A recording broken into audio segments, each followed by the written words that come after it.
Hello दोस्तों, मेरा नाम है साहिल और मैं आप सभी का स्वागत करता हूं बिग बेटर सीरीज़ के एक और नए एपिसोड में।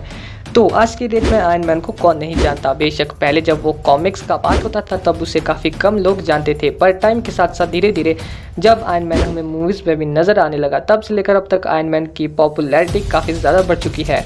और हम सभी इस बात को जानते हैं कि आयरन मैन कितना ज़्यादा पावरफुल बीइंग है और जब तक वो अपने आयरन सूट में होता है तब तक उसे हरा पाना किसी भी टफ ओपोनेंट के लिए काफ़ी ज़्यादा मुश्किल बन जाता है, चाहे फिर वो थैनोस ही क्यों ना हो। और आयरन मैन ए टोनी स्टार्क को जाना ही जाता है उसकी इंटेलिजेंस के लिए और इसी वजह से आयरन मैन को कंसीडर भी किया गया है as one of the greatest mind in the universe of MCU।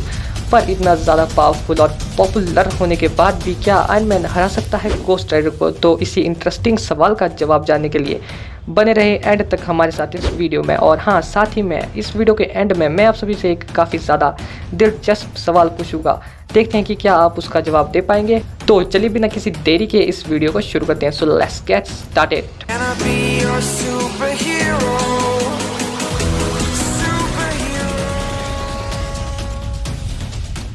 पहले हम बात कर लेते हैं गोस्ट राइडर की पावर्स एंड एबिलिटीज़ की।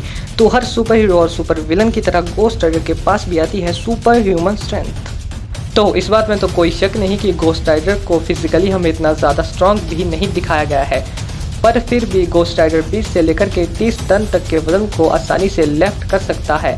पर कॉमिक्स में डॉक्टर स्ट्रेंज ने खुद इस बात को कमेंट किया था कि गोस्ट राइडर के पास किसी भी गॉड से ज़्यादा के लेवल की पावर है, पर गोस्ट राइडर कभी भी अपने फुल पावर को पोजेस नहीं करता। और इसका सबसे बड़ा कारण है गोस्ट राइडर का इंसानी शरीर, जो गोस्ट राइडर को अपने फुल पोटेंशियल को पोजेस करने से रोकता है। पर एक बार अगर गोस्ट राइडर अपनी फुल पोटेंशियल को पोजेस कर लेता है तो वो सिर्फ अपने एक ही हाथ से लगभग 100 टन से भी ज़्यादा का वजन लिफ्ट कर सकता है।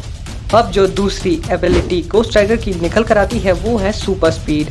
गोस्ट राइडर अपनी व्हीकल की हेल्प से लाइट से भी कई गुना ज़्यादा फास्ट ट्रैवल कर सकता है। वो इतना ज़्यादा फास्ट ट्रैवल कर सकता है कि कोई भी ह्यूमन उसे अपनी नेकेड आइज से कभी देख ही नहीं पाएगा। गोस्ट राइडर की जो कोऑर्डिनेशन और एक्यूरेसी है वो भी काफ़ी ज़्यादा इन्हेंस है। और अपनी इस एबिलिटी का गोस्ट राइडर ने सबसे अच्छा एग्जाम्पल तब दिया था जब उसने गॉड ऑफ थंडर थॉर के हैमर को ना सिर्फ डॉज किया बल्कि उसे मिड एयर में क्रैप भी कर लिया। इसके अलावा गोस्ट राइडर हेल फायर को भी समन कर सकता है और हेल फायर का यूज़ करके किसी भी इंसान को पलक झपकाकर ही ख़त्म करने का दम रखता है गोस्ट राइडर अपने हेल फायर से बड़े ब्लास्ट कर सकता है और साथ ही में हेल फायर का यूज़ करके गोस्ट राइडर एक काफ़ी बड़े फायर टोर्नेडो को भी बना सकता है। और साथ ही में गोस्ट राइडर अपने वेपन्स को हेल फायर में फॉर्ज करके कई गुना ज़्यादा पावरफुल और बड़ा बना देता है और ये हमने कई बार उसकी कॉमिक्स एंड मूवीज़ में भी देखा है। और गोस्ट राइडर के वेपन्स को ब्रेक कर पाना एक तरह से इम्पॉसिबल होता है क्योंकि गोस्ट राइडर के वेपन्स अनब्रेकेबल होते हैं। और गोस्ट राइडर अपने वेपन्स को ही नहीं बल्कि गोस्ट राइडर अपने व्हीकल्स को भी हेल फायर में फॉर्ज करके काफ़ी कूल और काफ़ी ज़्यादा पावरफुल बना देता है। और गोस्ट राइडर के व्हीकल कहीं पर भी चढ़ सकते हैं और चल सकते हैं, फॉर एग्जांपल चाहे फिर वो बिल्डिंग हो या फिर पानी। तो मेरे भाई जो ये बात सोचते थे कि गोस्ट राइडर पर सिर्फ एक गिलास पानी डाला और उसका काम ख़त्म, तो मेरे भाई ऐसा नहीं है, वो तुमको उड़ा देगा अगर तुम ये हरकत करोगे तो। इसके अलावा गोस्ट राइडर अपने साइज़ को भी इंक्रीज़ और डिक्रीज़ कर सकता है और ये हमने देखा था अनकैनी अवेंजर्स के इशू 1 में जब थॉर से फाइट के दौरान एकदम से गोस्ट राइडर अपने साइज़ को काफ़ी बड़ा बना देता है। इसके अलावा गोस्ट राइडर के पास सिम परसेप्शन की पावर भी है, यानी कि वो किसी भी बीइंग को देखकर उसके सारे पाप पता लगा लेता है और उसके बारे में काफ़ी कुछ जान लेता है। और यहाँ तक कि कहाँ पर क्या हो रहा है इसके बारे में भी गोस्ट राइडर को सब पता रहता है और मरे हुओं को जिंदा करने तक की पावर रखता है गोस्ट राइडर। गोस्ट राइडर के पास इनवल्नरेबिलिटी की पावर भी है। अरे भाई समझ जाना, थोड़ा प्रोनाउंसिएशन आगे पीछे हो गया था। इस पावर का मतलब ये है कि गोस्ट राइडर किसी भी तरह के फिजिकल डैमेज को आसानी से झेल जाएगा। गोस्ट राइडर बड़े से बड़े वार को भी आसानी से सह लेगा। गोस्ट राइडर को कोई भी वेपन हार्म कर ही नहीं पाएगा। गोस्ट राइडर को सिर्फ वो ही वेपन्स हार्म कर सकते हैं जो कि हेवन में फॉर्ज हुए हो। गोस्ट राइडर के पास वेदर मैनिपुलेटिंग जैसी पावर भी है। गोस्ट राइडर भी थॉर के जैसे ही लाइटनिंग और टॉर्नेडोज को समन कर सकता है। इसके अलावा सभी गोस्ट राइडर्स एजलेस होते हैं, यानी कि वो कभी बूढ़े होते ही नहीं और उनको सिर्फ गॉड्स ही डिस्ट्रॉय कर सकते हैं, और वो भी काफ़ी ज़्यादा पावरफुल गॉड्स। और गोस्ट राइडर अपने आप के क्लोन्स भी क्रिएट कर सकते हैं। पर यार जो बात या फिर जो एबिलिटी गोस्ट राइडर को काफ़ी ज़्यादा पावरफुल और काफ़ी ज़्यादा कूल बनाती है वो है गोस्ट राइडर की पेनिस स्टेयर। इसकी हेल्प से गोस्ट राइडर सिर्फ अपने ओपोनेंट की आंखों में देखकर ही उसकी सोल को निकाल लेगा या फिर उसकी सोल को चुरा लेगा। ये वाली एबिलिटी गोस्ट राइडर की सारी एबिलिटीज़ की लिस्ट में टॉप पर आती है। किसी भी बीइंग ने अगर कोई गलत काम किया होगा तो वो गोस्ट राइडर की पेनिस स्टेयर से कभी बच ही नहीं पाएगा। सो फ्रेंड्स, ये तो हमने बात कर ली गोस्ट राइडर की सारी पावर्स एंड एबिलिटीज़ के बारे में। अब हम बात कर लेते हैं आयरन मैन की पावर्स एंड एबिलिटीज़ के बारे में। बातों का सिलसिला जारी रहेगा। आइए लेते हैं छोटा सा break. How was your day? Nice. खाना? माँ का फोन आया था, फास्ट है। बाहर के खाने से बदहजमी। पुदीन हरा ले सकते हैं फास्ट में, पूछ लो माँ से। आयुर्वेदिक पुदीन हरा, इसका सुपर एक्टिव पुदीना एक्सट्रैक्ट दे ठंडक भरा रिलीफ। तो केमिकल क्यों, जब आयुर्वेद है, खरा है, पुदीन हरा है। सो अगर हम बात करते हैं Iron Man AKA Tony Stark के बारे में, तो जो पहली चीज़ जो कि सभी के दिमाग में आती है वो है आयरन मैन के पास एक जीनियस लेवल की इंटेलिजेंस का होना। और इसी इंटेलिजेंस के चलते आयरन मैन ने अपना आयरन सूट बनाया। पर अपनी इंटेलिजेंस के अलावा भी आयरन मैन के पास कई सारी सुपर पावर्स है, जैसे कि super durability, super speed, flying power, super strength, super healing, super human response time, physical combat, जो कि आयरन मैन बिना अपने सूट का यूज़ किए हुए भी कर सकता है, जिसकी ट्रेनिंग खुद आयरन मैन को कैप्टन अमेरिका ने दी है। और साथ ही में radar awareness, able to predict the future जैसी और भी कई सारी सुपर पावर्स है आयरन मैन के पास। और साथ ही में आयरन मैन कई सारे वेपन्स को भी अपने सूट के अंदर ही स्टोर करके रखता है। पर अगर कोई सोचे कि अगर हम आयरन मैन से उसका आयरन सूट ही छीन ले तो क्या होगा मेरे भाई? तो मेरे भाई, पहली बात तो ये कि आयरन मैन अपने सूट्स को टाइम टू टाइम अपग्रेड करता रहता है। और अब तो आयरन मैन ने अपने सूट को इतना ज़्यादा अपग्रेड कर लिया है कि उसका सूट अब उसकी बॉडी के अंदर ही रहता है, तो उसको चुराने का तो सवाल ही पैदा नहीं होता।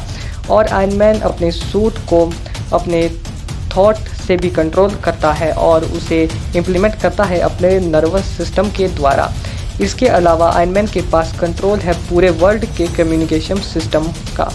और आयरन मैन के पास डिफरेंट टाइप की सिचुएशन से निपटने के लिए डिफरेंट टाइप के सूट्स होते हैं, जिनकी अपनी एक अलग कैपेबिलिटी होती है। और साथ ही में आयरन मैन अपने किसी एक मोस्ट पावरफुल ओपोनेंट से लड़ने के लिए एक स्पेशल सूट को भी तैयार कर देता है। फॉर एग्जांपल हल्क से निपटने के लिए हल्क बस्टर। लेकिन जो चीज़ आयरन मैन को काफ़ी ज़्यादा पावरफुल बना देती है वह है उसकी इनडोमिनेटिव विल।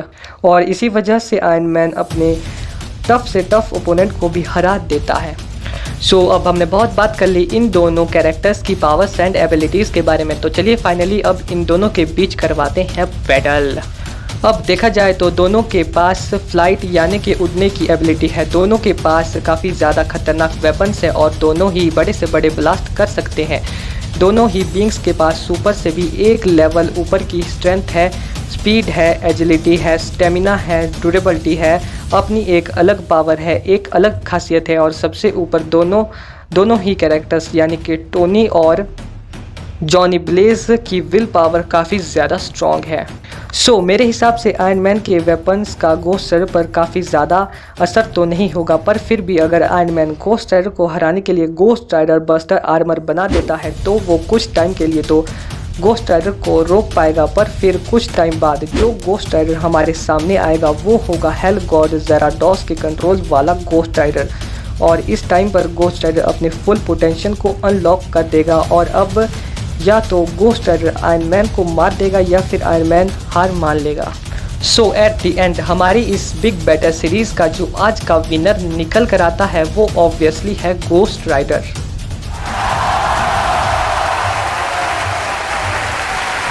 पर ये तो सिर्फ मेरा ओपिनियन था, आप क्या सोचते हैं इस बारे में मुझे कमेंट बॉक्स में लिखकर ज़रूर बताना। और हाँ यार, कोई कमेंट बॉक्स में ये मत लिख देना कि अगर टोनी स्टार्क इन्फिनिटी स्टोन लेकर स्नैप कर दे तो क्या होगा। तो यार ऐसे में तो आयरन मैन यानी कि टोनी स्टार्क भी मर जाएगा और गोस्ट राइडर भी। और यहाँ पर मैं आप सभी को एक बात बता दूँ कि गोस्ट राइडर इमॉर्टल है और टोनी स्टार्क नहीं, तो इस बात का आप ध्यान रखें। और हाँ, मेरा आज का सवाल आप सभी के लिए ये है कि क्या हो अगर गोस्ट राइडर अपनी पेनिस टेयर का यूज़ करता है थैनोस पर, तो क्या होगा थैनोस के साथ? इस क्वेश्चन का आंसर आप मुझे कमेंट बॉक्स में लिख के बताना। सो यार मैं मिलूंगा आप सबसे नेक्स्ट वीडियो में। तब तक के लिए अगर आपको ये वीडियो पसंद आई हो तो यार प्लीज़ इस वीडियो को लाइक करना। नए आए हो चैनल पर तो यार चैनल को सब्सक्राइब तो ज़रूर ही करना। और हाँ, मुझे आपके सपोर्ट की काफ़ी ज़्यादा ज़रूरत है, तो यार अपने भाई के लिए ना सही तो यार गोस्ट राइडर और आयरन मैन या फिर थैनोस के लिए ही सही इस वीडियो को शेयर ज़रूर कर देना। और अगर वीडियो में कहीं भी देख कर अच्छा लगा तो यार कमेंट कर देना, अपना फेवरेट पार्ट बताना मुझे। तो यार मैं मिलूंगा आप सबसे नेक्स्ट वीडियो में। तो यार तब तक के लिए इस वीडियो को बनाने के लिए मुझे काफ़ी ज़्यादा मेहनत करनी पड़ी है, तो यार प्लीज़ इस वीडियो को शेयर ज़रूर कर देना। सो मैं मिलूंगा आप सबसे नेक्स्ट वीडियो में। तब तक के लिए good bye, take care, love you. हम हैं दीवाने सुपर हीरोज़ के, फिर मिलेंगे चलते चलते। Take care, bye bye.